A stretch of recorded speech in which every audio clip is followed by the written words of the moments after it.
What if I told you there was a car in the 1960s that you could legally drive on the street, but it was fast enough to destroy race cars on the drag strip? No roll cage, no trailer, no compromises, just raw American horsepower, straight from the factory. Back when Detroit was secretly building monsters behind corporate rules. One car quietly rewrote drag racing history and almost got banned for being too powerful. This isn't just another muscle car story. This is the story of the 1963 Chevrolet Impala Z11, a street-legal beast that broke into the 10-second quarter mile before anyone thought it was even possible. And trust me, what Chevy did with this car changed everything. Early drag racing and factory cars. Since cars hit the mass market, folks have been itching to make them go faster. Stock cars weren't designed for speed, so home mechanics and moonshiners stripped down cars to outrun the law, essentially creating NASCAR's roots. In California, hot rodders raced on dry lake beds, giving birth to the NHRA and pro drag racing. By the early 1960s, the hobby of drag racing exploded. For the first time, Detroit stepped up. In 1963, everyone got serious. Manufacturers started rolling out factory-built drag cars. Pontiac had its Swiss cheese Catalina Super Duty. Ford built the Fairlane Thunderbolt, Mercury the Comet AFX, and Dodge unveiled a Coronet A990 with a Hemi. All were dealer-sold and astonishingly street-legal. They were stripped of unneeded weight but retained lights, horns, and VINs, so you could, in theory, drive one home from the showroom. Street-legal drag cars and AMA ban. What does street-legal even mean here? It doesn't refer to horsepower. It means the car is equipped with basic road gear, bumpers, headlights, taillights, turn signals, horns, mirrors, and a VIN. Many race-built cars lack these, but the factory drag cars of the 60s usually kept them. You could just bolt on mufflers or lights to make them pass for daily drivers. During the late 1950s, the big automakers had quietly agreed to a motorsports ban, the AMA ban. Officially, they said no racing parts, no track support, no supercars. In practice, division engineers winked and kept building crazy fast machines. But by 1963, GM decided to toe the line, almost.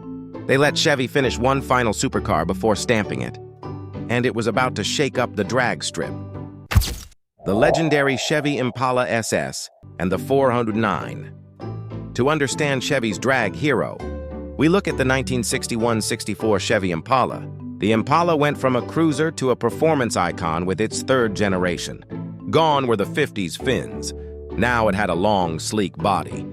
In 1961, Chevy introduced the SS Supersport package and its stunning new 409 cubic-inch V8. This big block made 409 horsepower in 1962, so much so, the Beach Boys even wrote a song, 409, celebrating it. By 1963, Chevrolet cranked the 409 even higher with dual four-barrel carbs, 425 HP and 425 lb-ft of torque. This made the full-size Impala one of the fastest street cars around. It could dip into the 13-second range at the drag strip, blistering for a heavyweight sedan. This Impala SS 409 was fast, but Chevy had something even more extreme in mind.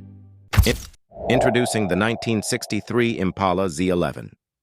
In 1963, Chevy dropped the Impala Z11, a true factory drag car. Think of it as a hidden supercar. It was an Impala in name and basic shape, but built from the ground up for speed. This lightweight racer was street legal on paper, complete with lights, horn, VIN. Yet it was not meant for groceries or road trips. The Z11 was ordered through dealers like any other Impala, but it was unmistakably a race machine. Instead of bucket seats, it oddly kept full bench seats. Instead of steel fenders, it got aluminum fenders, hood, doors, and bumpers. All that saved about 400 pounds compared to a stock Impala. They even painted warnings on it, "Keep off," because the sheet metal was so soft.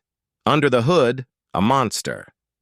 Chevy took the same 409 big block and stroked it to 427 cubic inches. It breathed through a high-rise intake and dual four-barrel carbs. It had a scorching compression ratio of 13.51. Officially, It was rated at 430 HP and a jaw-dropping 575 lb-ft of torque, the mightiest powertrain of the era. First factory. 10-second quarter-mile Chevy claimed this Impala would blow the doors off anything. And drag racers whisper that it did. Official test slips are lost to history, but legend has it the Z11 ran the quarter mile in 10.8 seconds at 120 plus mph. To put that in perspective, before the Z11, even the quickest factory racers were stuck in 11s and 12s. The Z11 allegedly smashed into the 10s, becoming the first factory-built production car to do so. That would make it a monster by any standard, and certainly worthy of making GM executives choke on their corporate coffee. Street use not actually encouraged. Yes, the Z11 was technically street legal. It had the required parts. But Chevrolet never expected you to use it as a daily driver. It was almost comical. Imagine trying to parallel park that thing with aluminum fenders and a 120 plus mph built-in step.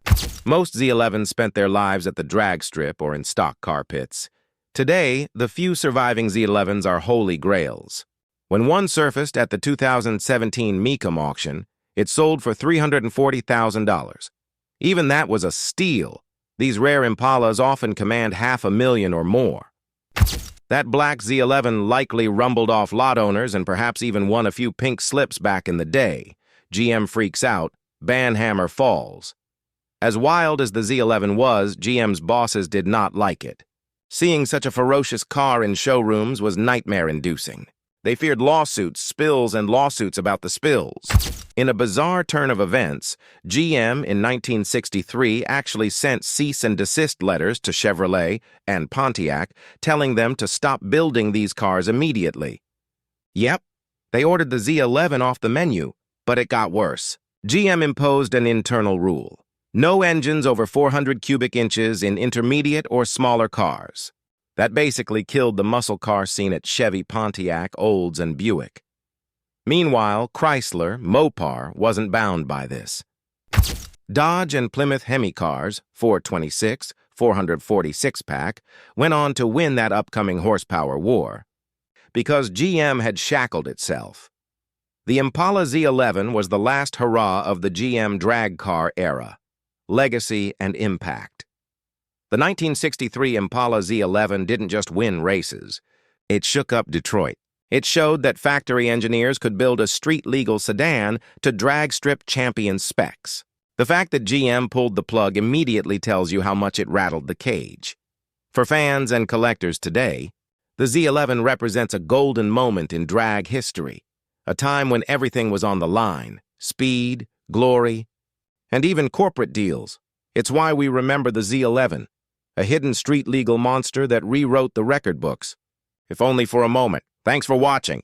If you enjoyed this deep dive into the 1963 Impala Z11 and its drag racing legend, give us a like and subscribe for more high-octane car history.